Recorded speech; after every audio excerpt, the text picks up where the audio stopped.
YouTube, tudo bem com vocês? Porque comigo tá. No vídeo de hoje eu vim aqui mostrar pra vocês o micro-ondinhas e o armarinho e o fogãozinho que eu e a minha irmã fez. Então bora lá, mas foi tudo de caixa de papelão, tá, gente? A gente não pintou porque aqui em casa não tinha tinta, mas quando tiver a gente vai pintar, tá bom? Então bora lá, mas a gente já deixa seu like, se inscreva aqui embaixo no meu canal se vocês ainda não for inscrito, ative as notificações, clicando e bora lá pro vídeo. Bom, gente, então eu vou estar gravando um vídeo pra vocês bem legais, então bora lá. Bom, e ficou assim a visão geral.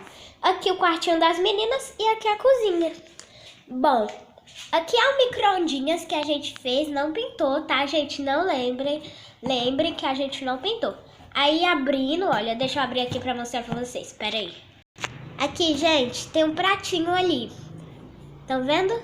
Deixa eu pôr a lanterna. Agora sim. Viram como ficou legal? Aí aqui a geladeirinha. Do lado tem um armarinho aqui, ó. Esse armarinho que a gente fez também. Olha, pera aí. Aqui, gente, olha só como ficou legal.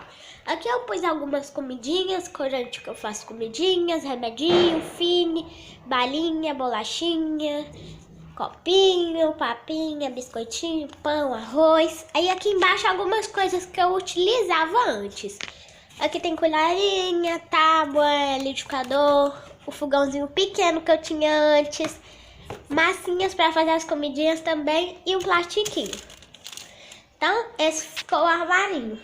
E vocês também podem fazer aí na sua casa com papelão, que você não usa mais, né?